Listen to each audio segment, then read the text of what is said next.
Welcome, everyone.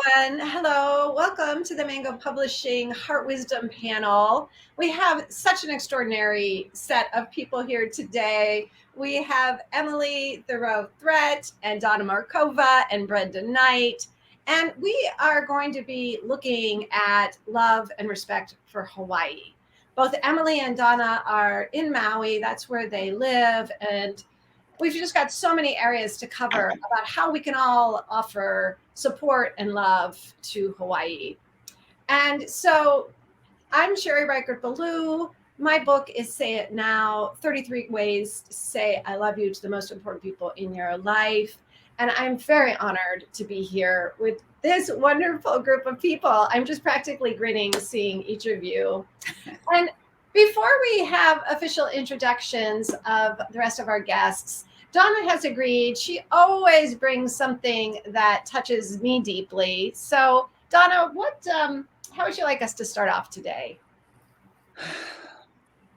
Well, I'll tell you what I've been doing for the last day. I'm not going to start off with a poem. Okay. I'm going to start off with what I've been doing.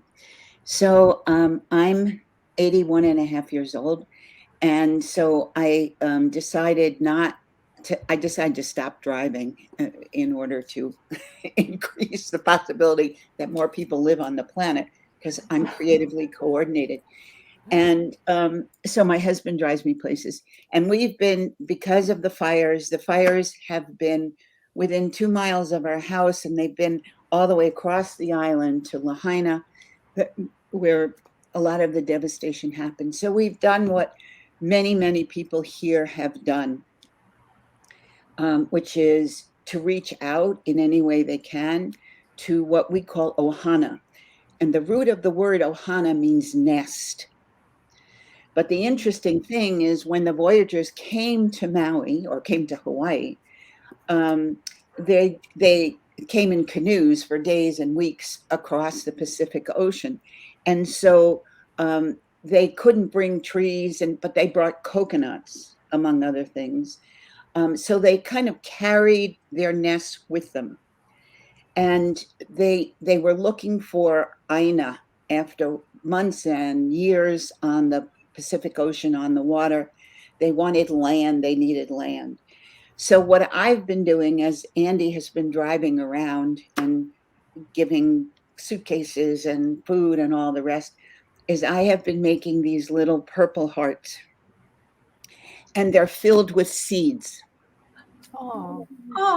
And so we have our Hanai son, which means our adopted son. It's very common in Hawaii that you can adopt teenagers that aren't getting parenting or families the way you want. And we adopted 10 years ago this young, very tall man whose name is McKenna. And McKenna's been part of the crew that's been going down to Lahaina and cleaning up and helping and getting rid of the toxins and so forth and so on. And I give them to McKenna. And McKenna goes and passes them out to people that have lost everything and just gives them to them and says, these are filled with seeds. Please keep one in your pocket. And they're made this size. So they're made to fit in your hand. Yes. So I'm a storyteller. So that's a story that I'd like to offer to people, as well as the whole concept in this age of rugged individualism of what does connection really mean, and what are all the ways that we can connect with one another with compassion. What's the balancing structure that we can create, and how can we create it in little ways and indigenous ways to us, to the need that's all around us it's all over the planet right now, in our politics, in our economics. So what are some other ways we can create? So that's what I would like to dedicate our time today to: creating ohana, creating nests for one another. Dawna, I know you said there wasn't a poem, but that was a poem. You can't help yourself. Oh, beautiful. Oh, thank you. What a beautiful start to this circle. Thank you for that, Dawna. Was there anything else since we are having you share at the moment? Did you want to share anything else with us right at the moment about you or your work, or just what you hope for this hour together? Well, my mantra, my usual morning mantra is what's unfinished for me to learn, what's unfinished for me to give, and what's unfinished for me to experience. Those are three questions that I start with every day. And since the fires started, so our friends were evacuated in the middle of the night and came here at 2:00 in the morning. As I held them, the words came to me, you must learn to open your heart in hell. And that has been my mantra. But it comes as a question. And the question is, how can you open your heart in hell? So that's the question I'd like to offer to all of us. And Dawna, I'm so glad that you started with that. You had mentioned something similar in our previous communications, and I was thinking there's a lot of things we could talk about, but I really want to make sure we go there. So we will definitely circle back as we all hold that question right now. Thank you. Thanks for bringing that in right away. Yeah. Yeah, thank you. Emily, welcome. It's so good to see you again as well. I love that we've got some familiar faces today. Welcome, Emily. Thank you. I'm really happy to be here. It's always a pleasure to be with you. Same question to you, like whatever's top of heart or top of mind that you feel like you want to share. This is kind of an unusual conversation today, right? Because we're not so much talking about each other's books or the content of your books. So whatever you feel like you want to bring in. And I know you have something you want to read to us if now's the time, or we can wait, whatever. Yeah, I can read later. I think the talking is going to be good now. Okay, good. Yeah. I've been doing some self-examination lately with everything that's been going on here.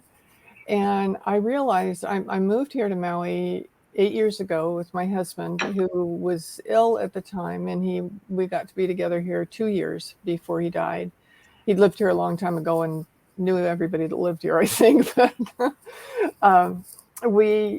after he died, I thought, okay, now what am I going to do? And I found my place in helping people deal with grief. Yeah. And I'm doing all kinds of different things to do that. And since the fire, I thought, you know what? I think that all that preparation in these last 6 years since he departed, he was my second husband to die, but since he transitioned, I have realized that my purpose is to serve people who are grieving and bring them comfort and support and happiness. But I see now that I learned all this and did all this and researched all this and have been practicing all this to prepare me for this huge amount of grief that's here where I live now, to help others through this. Oh, so go ahead. Go ahead. Yeah. Okay. Yeah, I just was so struck by what you said. That was so powerful. Well, it's an amazing thing to do, and I keep having opportunities and little idiosyncrasies and things that are happening. Like I have an apartment in my house, and I have a young woman who lives there who's just great, and I love having her here. But she'd gone back to the mainland to visit her family and was gone when the fire hit. And she called me and she said that her two best friends, the early 30s husband and wife, had just been evacuated, and they didn't have any place to go because they had 2 dogs and 2 cats, and you can't take all those animals into a shelter with you. And she said, can they stay in my place? And I said, sure. And so they're still here and they will probably be here for a while. And I heard from my renter, and she said, you know, as long as they need a place to stay, I can stay on the mainland with my folks and I'll continue paying rent so they have a place to be.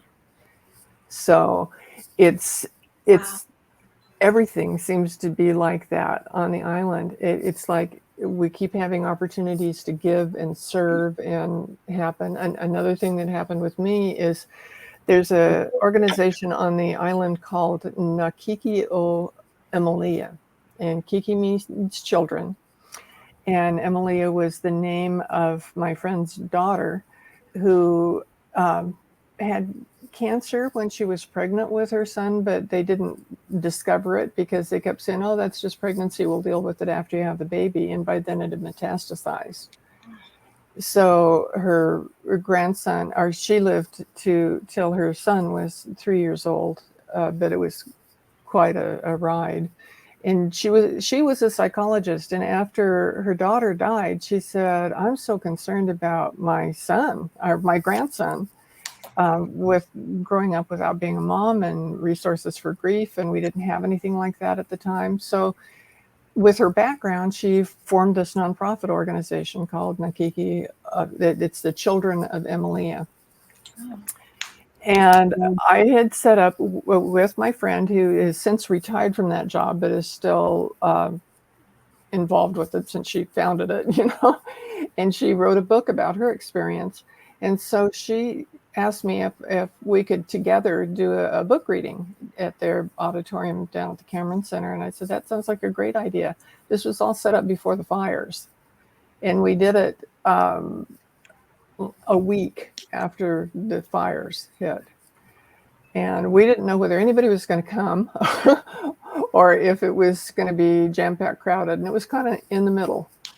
And the people that were there were so grateful that they had a place to listen. Yeah. And we called the event Talk Story. And in Hawaii, Talk Story is a cultural tradition. It's a passing on your stories through oral storytelling. And so we called it Talk Story, and people were very happy to hear our stories, but then they needed to share. Yes. And it was very important to do that. So that was a fabulous experience.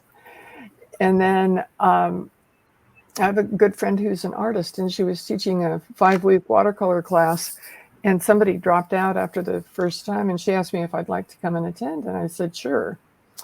And so she invited me to do that, and the people there were just great. There's only a total of 6 of us, and we finished last Friday early. And I had been working on this concept, trying to figure out exactly how I was going to do it. And the concept was, on Sundays now on Zoom every week, I have a Grief and Happiness Alliance gathering, and we write together and we learn happiness practices, and it's really neat. Well, that doesn't do much good for people who've lost everything, including their computers, and lots of them their phones. They can't do that sort of thing. So I thought, I want to figure out a way to do an on-ground offering to these people. And after we had like 10 minutes left of our watercolor session, it was too late to start something else. So we decided we would just kind of check in with each other and say, what are you doing? Because everybody's dealing with the trauma here on the island. And my friend, this person, I didn't know that well, but she's an interior decorator and has a nice place in Wailuku that's where her business is. But she said what she was doing, she had gotten together with somebody else that I knew, and the daughter of that other friend and the friend of that daughter. So there were 4 of them, trying to brainstorm what they could do best that could help people. And they realized that one of the things that people needed right away was money. And there are lots of things that are coming, but they're complicated and it's not quick, and they're like needing money now. And so they created something called Ohana. We were just talking about Ohana. It's kind of family. Ohana Guardian Guides. And that's OGG, which is the name of our airport, or the symbol for our airport, so they could remember it. But what they set up, starting with a website, and they've got all this stuff that goes along with it, that for Ohana's families, people, it can be a single person, whoever it is, that would like to have a guide, somebody that's like a friend who it can help them along the way somehow here on the island. To be the people that wanted the help would apply as an Ohana, and the people who wanted to help applied as a guardian. Huh. And I saw her last night, and they said they've got lots of Ohana signed up, and they have about half as many guardians as they need so far. So they're working on that. But they set up this really cool thing so that no money goes through them at all. The money goes directly from the guide to whoever it is that needs the money. So there's no tax deductions, but there's no ramifications from it. And the guide commits to inviting at least 2 people to also give money to their person. And those 2 people agree to giving or contacting at least 2 people to give money to these people. And it just has this tree effect of all this money coming in to these people. And the money's been flowing. The fire was pretty recent, and already they're well established in this project. So when we got to me to talk about what I was doing, I told them about my idea for doing the on-ground writing and happiness sessions. I said, I'm not sure where to go to do it or how to get the people to come. And the person who had shared about her Ohana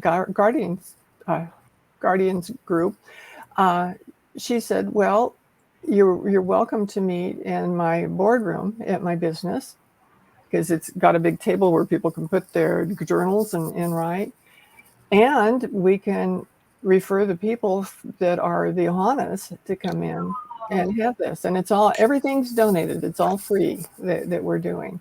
And I just thought that's so cool how these things just keep coming together. And one other real quick example, this couple that came to live with me have their own business that's kind of, he's a contractor, and he does lots of different kinds of building and welding and things.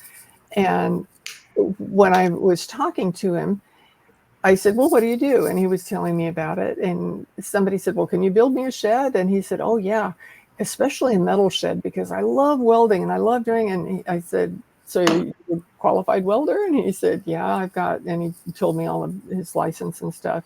And I said, well, I have a good friend who just became the owner of a huge construction company in Hawaii.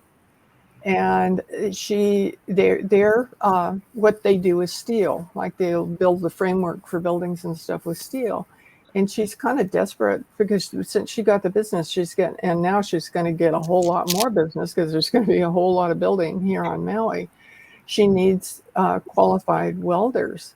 And I said, are you interested? And he said, absolutely. And so I got the 2 of them together and helped both of them out to help each other through this. So we're seeing so many things of people helping people. It's all just generosity and love and kindness. And it's really a beautiful experience coming out of this tragedy. Wow. Emily, thank you for sharing those various, stories of ways that love and generosity are happening. I really appreciate that. And I wanted to invite Brenda in because this was actually Brenda's idea to do this panel on Hawaii. And so, Brenda, I thought we'd just have you jump in and share any thoughts you have right now. Yeah, absolutely. Well, how it happened was the morning I woke up and turned on the news and saw that wave of fire that swept through Lahaina and just and big chunks of Maui, swept through to the ocean, and I saw the devastation. I was like, oh my gosh, I need to check on our people. And so I emailed Dawna and Emily and a couple other folks, and even agents and things like that. And I first heard back from Dawna, and I said that I was like, checking in on people to make sure they were okay, because it looked so frightening and devastating is just the word that keeps coming in mind. And so Dawna asked like who else, and so I said who, and she said we must gather them. So I was like, of course, a heart wisdom panel, right? We can gather. She'll probably gather in person at an Emily event or something. But like I thought we could virtually gather. And then I next heard from Emily, and I was asking like, how can I help, or how can we help? How can anyone help? And she gave very practical tips. Meanwhile, Dawna and Andy were like out in the truck, like giving things like whatever they needed, as she mentioned. But I was thinking to myself, how perfectly equipped, uniquely equipped Emily is to help people. Because the name of her book is, her first book is Loving and Living Your Way Through Grief. And in my mind, I was typing back to her, but I was like, loving and living your way, through grief in Maui. I just thought, wow, she's really going to be able to like help people, because grief has so many colors and experiences and expressions, but there's great commonalities. Loss, losing everything feels like it's death, it's a kind of death. Like, that home you had, like all your art, like all of that, like that is gone. That is lost. That is passed away. So I just remembered thinking like, wow, she has been studying this and working on it, and crafting like really practical, wonderful ways to help people deal with it. And I just thought, right place, right time. Yeah. And I will say that like Emily you both gave me links, which I posted on social media. And this, I will say, social media, like I'll complain about it too sometimes, but the best thing about it is when people come together, like, Maui Strong, and, all of that has really, I've seen that in action. And I posted like the links you said where the money would go directly to people on Maui that need it. It'll go to them. And one of them, like within a few days, I noted had like, people had donated thousands of dollars. I mean, not individually, but together, like the $20 and $50, like added up to thousands of dollars. And I was like, okay, great, whatever. Like clearly, these women know what will help, and so that's one of the things I did want to find out today, what more we can do, because Emily, you told me last week that 3 of the fires are still not contained. I'm hoping that I didn't see it on the news yet today. Usually the first thing I do in the morning is go through and see what's happening. Because that's fallen out. I mean, I'm sorry to say this, but it's fallen out of the news cycle. They've moved on to hurricanes. Right. So they switched coasts. So And we Burning don't Man. know. Like if we just, look at the news, since you told me that, I've told several people 3 of the fires on Maui are still not contained, and they're shocked. Right. Yeah, everybody thinks it was the Lahaina fire, but there were fires all over. One of the first fires it was about 2 miles away from me. Yeah. And it had, I woke up in the middle of the night to smoke, and this was the morning that the Lahaina fire happened that day. So it was like 3 o'clock in the morning, I think, in that frame. And I had my windows closed, and the smoke in my bedroom was, that's what woke me up. Wow. So it was that close. And that one, because we had those incredibly strong winds, they blew a lot of the fires, for me, fortunately, because it blew at the opposite direction, because I was so close. I could easily have been engulfed if it blew my direction.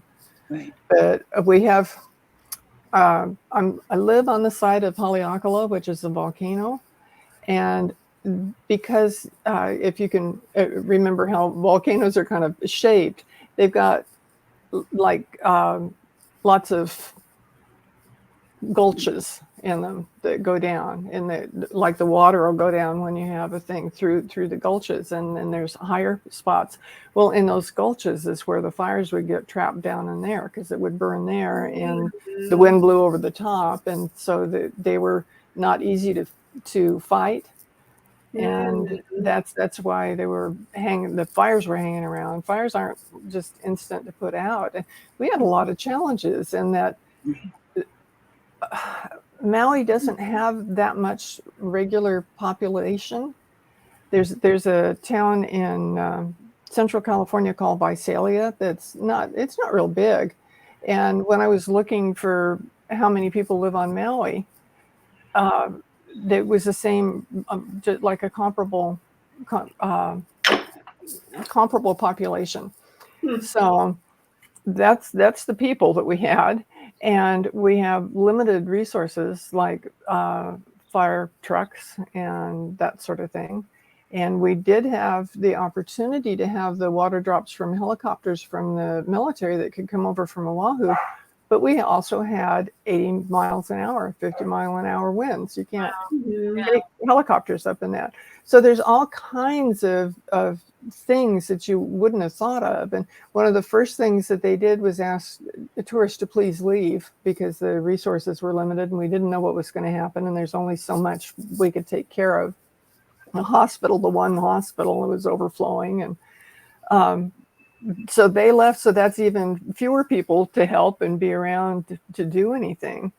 Emily, pardon me for interrupting, but that okay. was actually one of my questions for you and Dawna, which was that I've heard two different sides of like, please tourists don't come, and then, we need the people here to bring in money. Can you guys speak to, because I think that's something that's probably on a lot of people's minds is like, is the most helpful thing for tourists to completely stay away? No, not now. The first week and a half or 2 weeks, it was important because we had to make sure everybody had adequate food and, whatever we needed to do, and to have people out of the way when they're trying to fight fires and you've got the looky-loos or the traffic, and you don't need that. So, and they very kindly left. Most of them left. And now it's time for them to come back because our industry on the island is tourism. And if people don't come, all these people already lost everything. A lot of them lost their tourism related jobs because the places that they were working no longer exist. And we need the flow of money. It's all about flow. We need that flow of money to come back into the island to be able to revitalize. Dawna, did you want to say? I saw you about to say something. Yeah, there's a couple of things. I'm sorry, I can't turn off my phone, so you're going to hear a phone in the background. That's okay.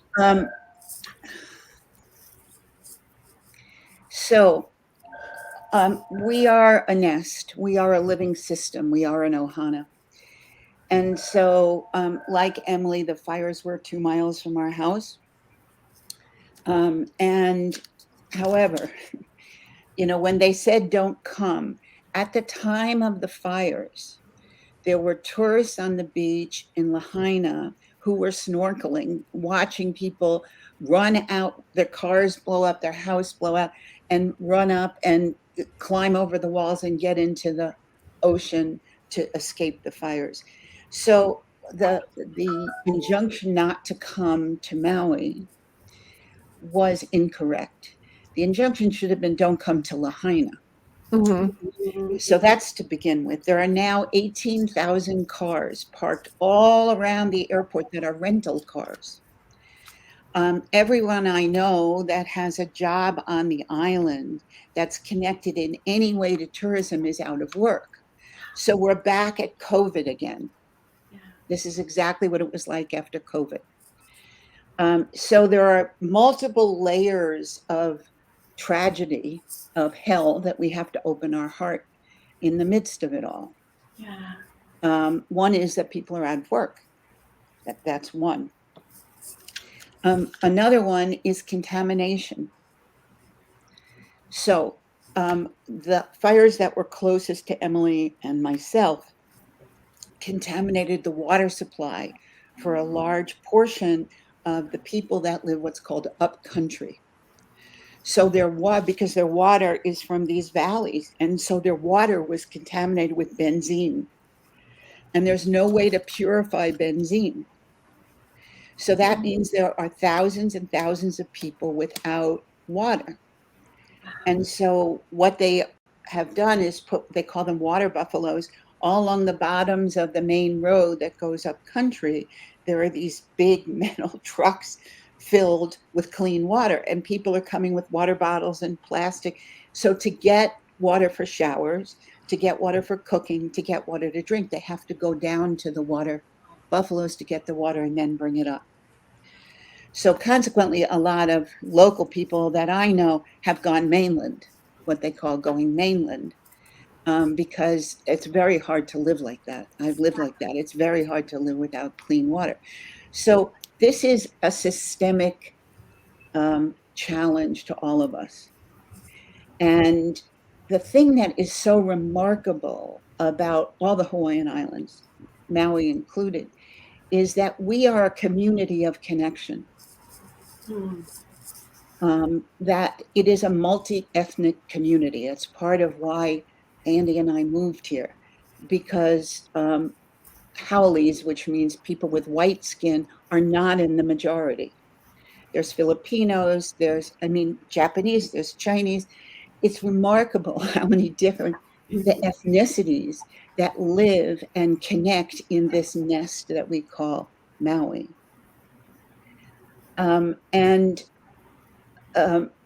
When they came over in the voyaging canoes across the entire Pacific Ocean, what they had to learn is how to create a culture of connection, because they were very narrow, and there were 8 or 12 people in one of those canoes.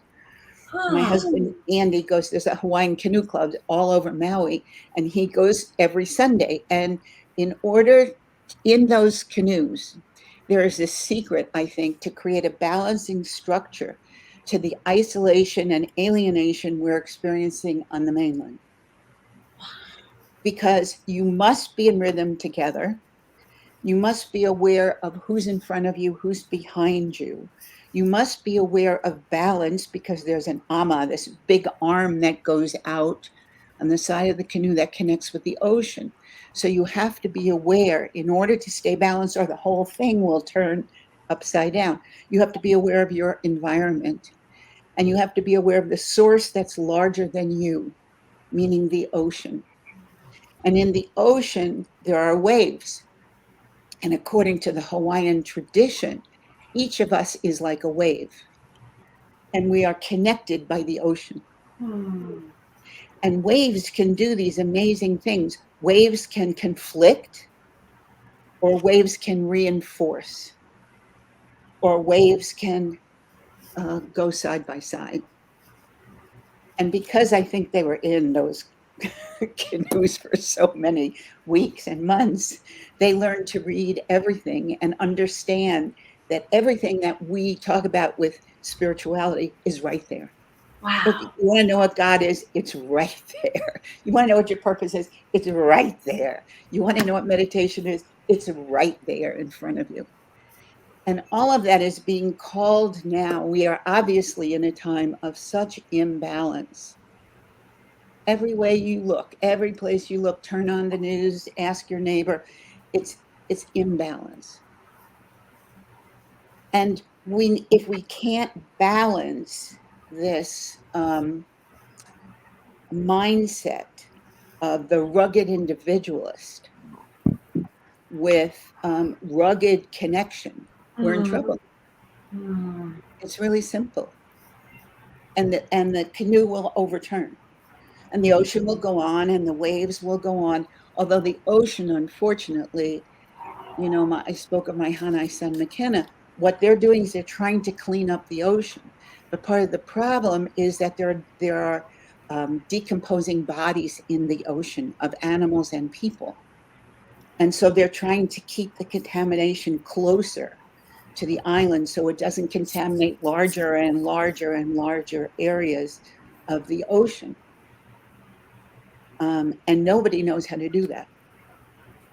Nobody knows how. Plus, that to the Hawaiians, the ashes of your body are very important. Wow. And so the Hawaiians don't want all the toxic dirt to be taken and dumped someplace, Right. because the bones of their beloveds are in that ocean. And they consider them sacred.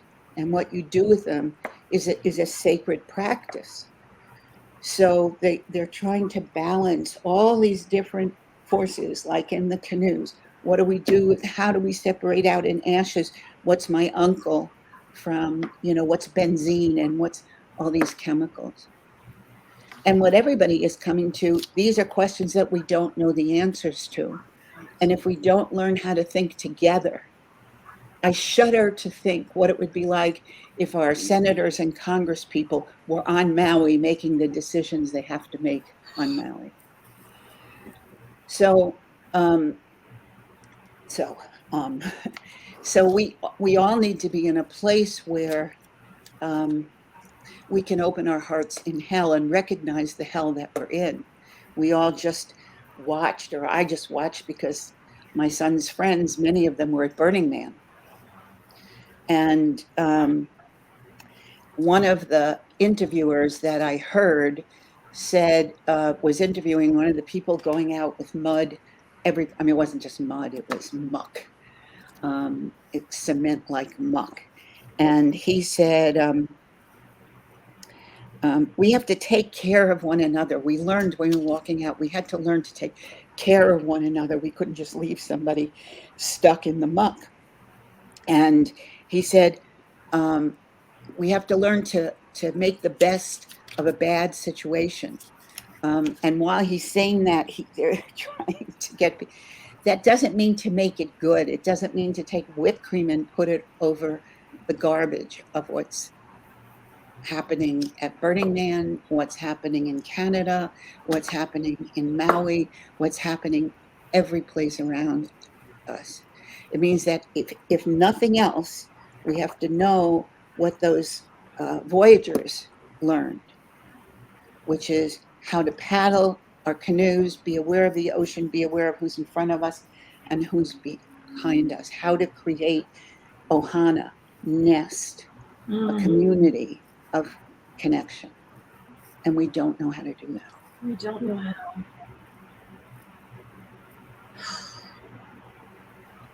What I want to appreciate so much about everything, Dawna, that you've just said is the holding of the questions and the voicing of the questions. Mm-hmm.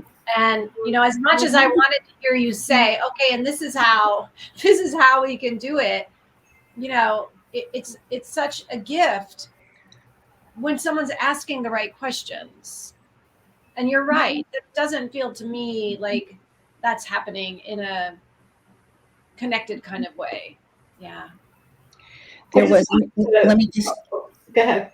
I just want to tell you one little story because this woman is so precious to me. So I don't know what day it was, but it was very soon after, and Andy and I were taking food down to, there's a big center, like a shopping center, where they were distributing it. And so Andy was taking it. I was standing by the car, and Andy was taking it and passing it to the people in line who were passing to the next. And it was Andy to me to this woman who's standing on my right, and she's got tears rolling down her face as she's passing it from one to the next to the next. And then somebody whistled, a Hawaiian whistle, and we all paused to take a break. And I went up to her, and there was she was just sobbing. And I just put my hands on her cheeks like this, and I wiped her tears off, and I kissed her tears in my palms. And she put her arms around me, and I put my arms around her. Her story was that the day before, school had just begun when we had the fires, the same day as the fires. Mm-hmm. And her 14-year-old son, she had to go to her job, and her 14-year-old son was supposed to go to school. But he didn't want to go he was nervous about the first day, and we have a new school that just opened, and he didn't want to go. So he stayed home, and he burned in the fire. Oh. The next day, she was next to me, helping distribute food and water. So when I say open your heart in hell, that's what I'm talking about. Mm-hmm. And when I say it is a medicine, this connection, it's not an ethereal, nice idea. Andy and I have lived through 2 house fires. So I know what it's like, that smell. I know it, the ashes on your arms and your eyes. I know what that's like, the dead bodies of animals that we had to carry. I know what that's like. And I also know what it's like to have our students drive 3 hours from Boston to come around us and hold us just as we wailed and wept. I know what it's like to have our neighbor say, come, stay here in my house. Here's clothes, because we had no clothes. Here's food. Let us sing to you. Let us hold you. I know what that's like. And that is more powerful than our former president. That is more powerful than any disaster that I can think of, that incredible capacity we have for connection and ohana.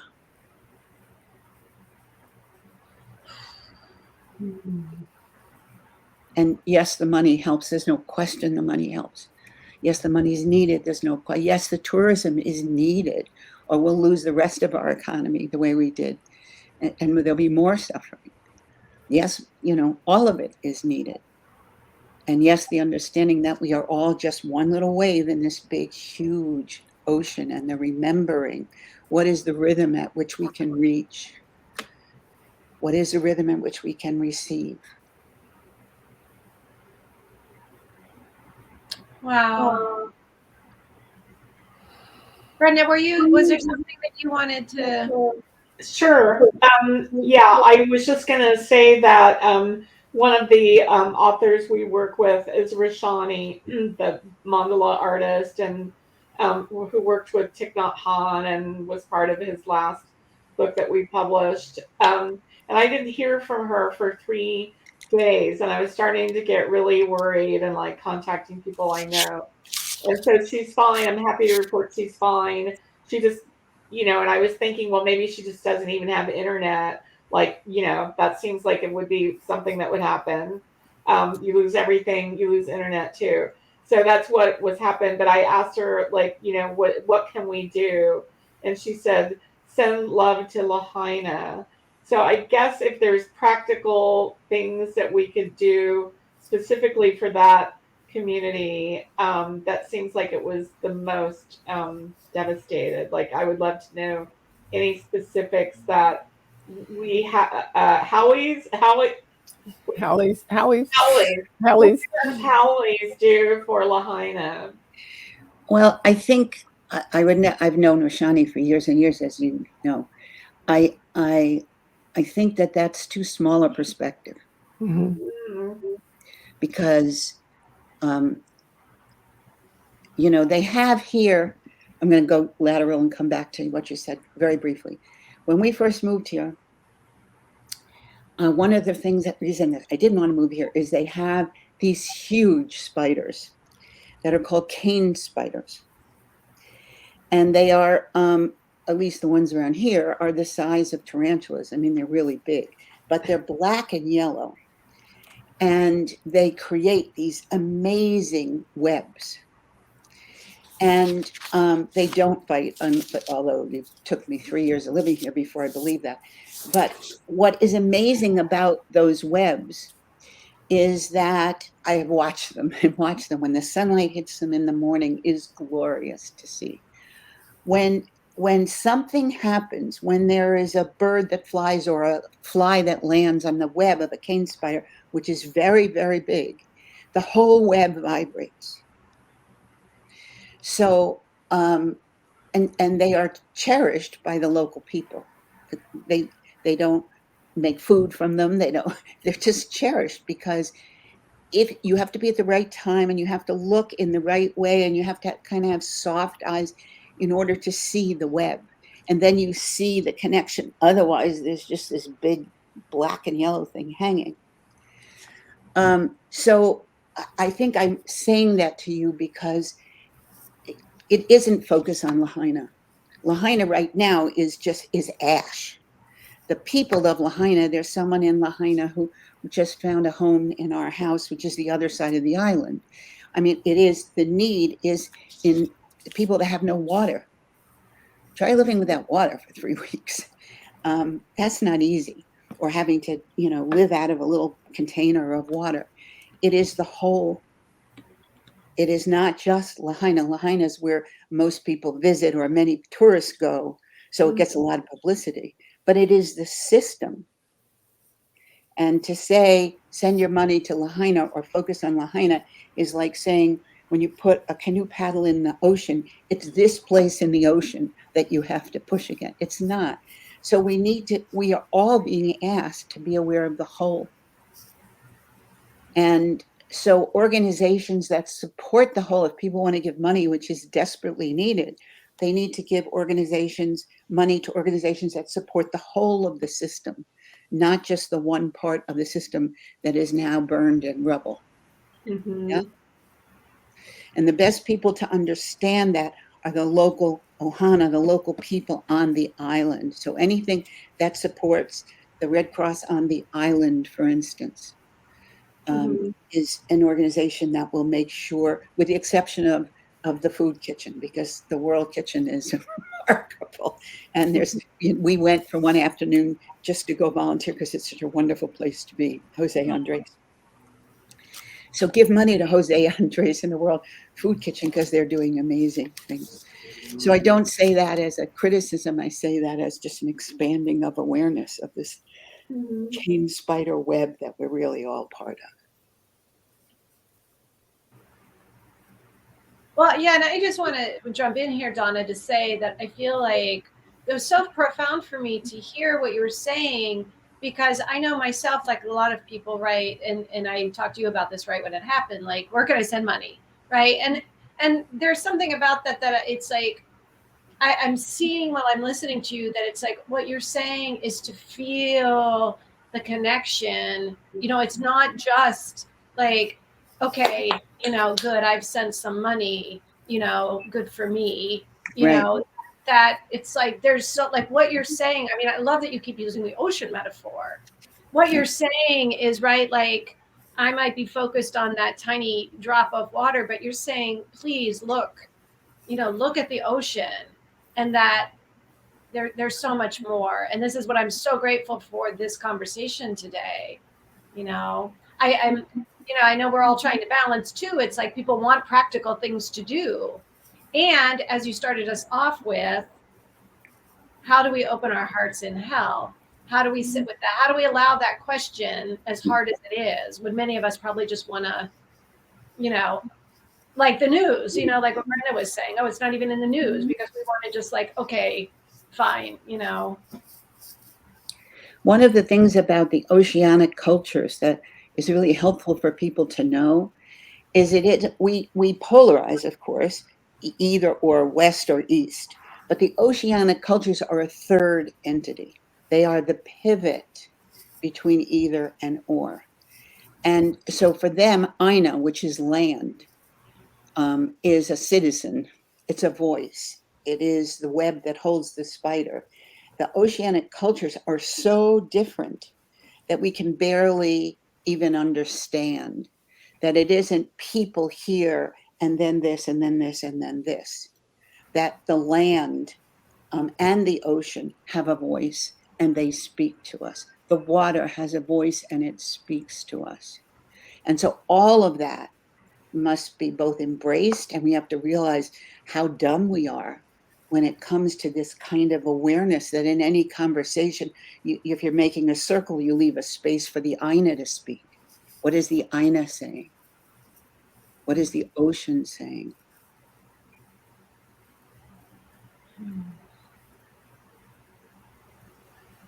And that was very different for me when I moved here. And I realized, I kept saying to people, how long does it take to get used to living here? And they said, well, if you make it across the threshold, and I'm going, what threshold? And there seems that when people, Emily, maybe you experience this, when people moved here, someplace between the time you move here and the end of the second year, you will either be welcomed or evicted by some major challenge. Nobody can explain that. That is the Aina saying, welcome to our culture, or saying, like a fly in a spider web. You don't get it. And there are people that have been here for 40 years that I don't get why they didn't get evicted. But Oh. So I don't know where that came from, but I think that's important to remember.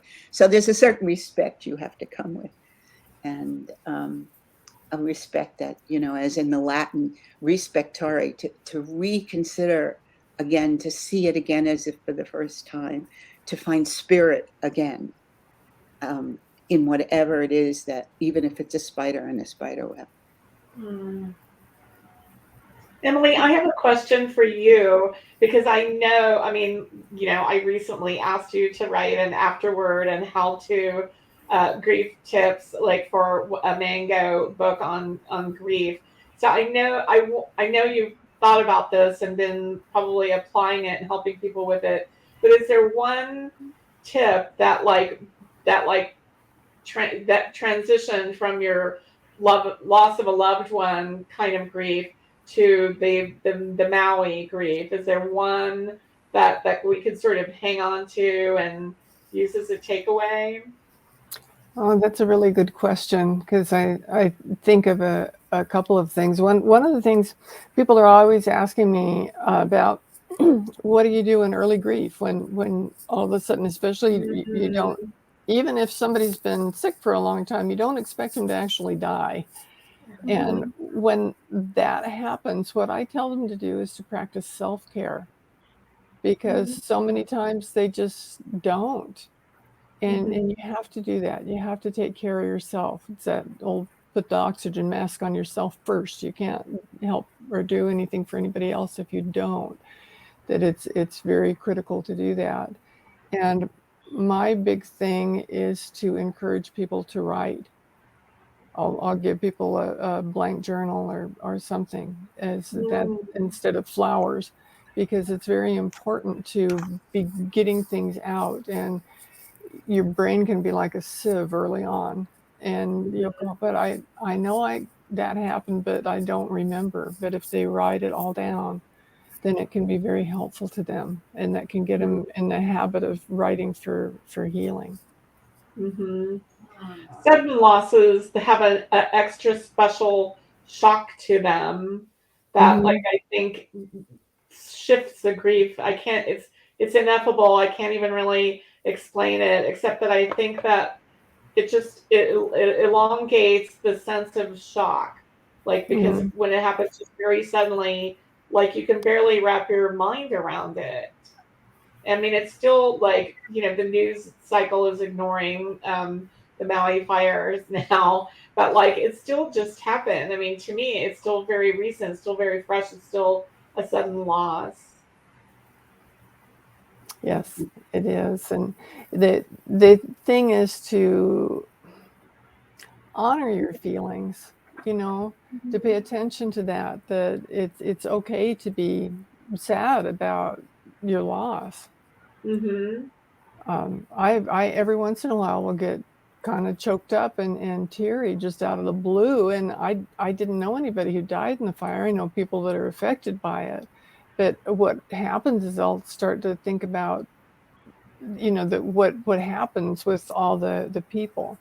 Like I saw something just happened to be on television where a woman's daughter had just died, and somebody came over and were just holding her, and she was sobbing in this particular way that people do when people die. And I thought we've got to do that. We've got to be able to sob, and we've got to be able to hold each other up in the process. I think it's called keening. Yeah, keening.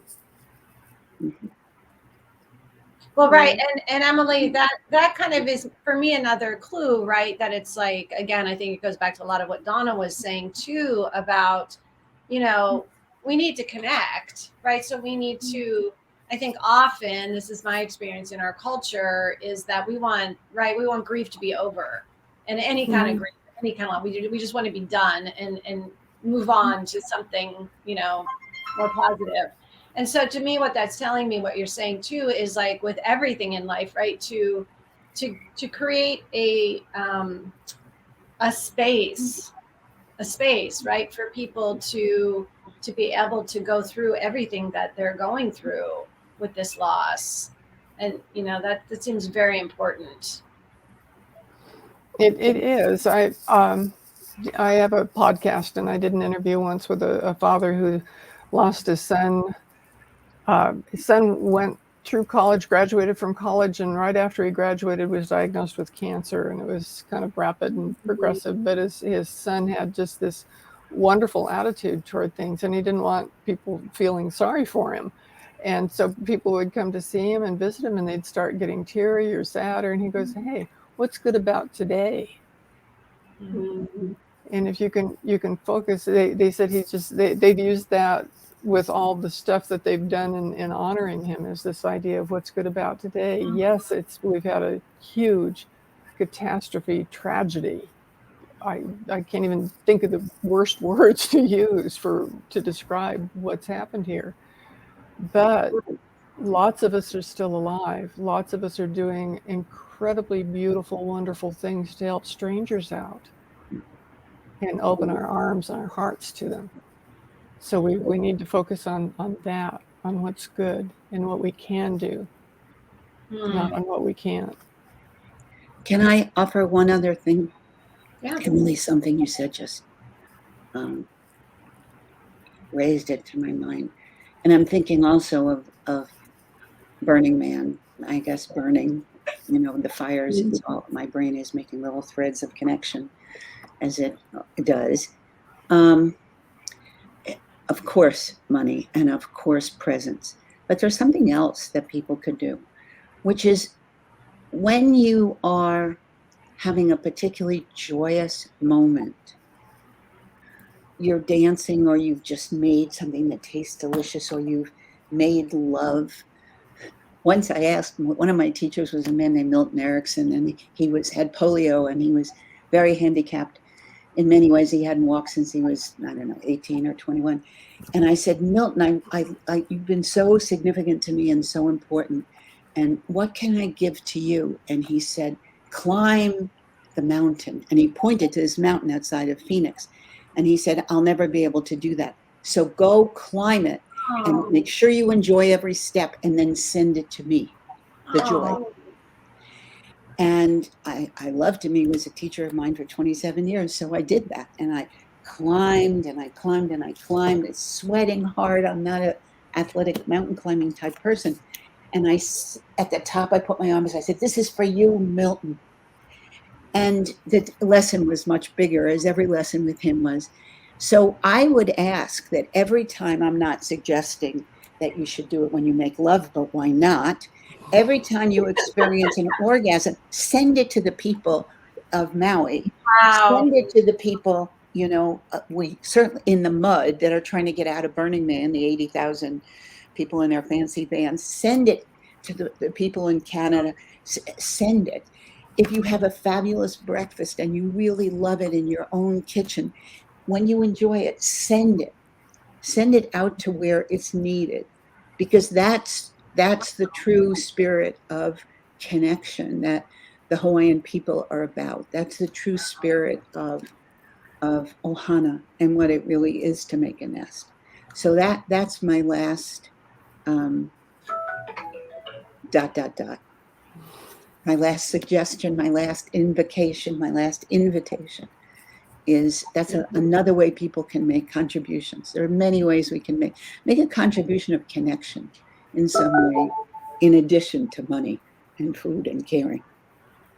I love that, Dawna. What dropped in when you were saying that is also in our own communities right next door, when we see someone in need, that could also be our offering to Maui, Yes. And I think we're at the top of the hour, and I just think that's such a beautiful place to end this circle.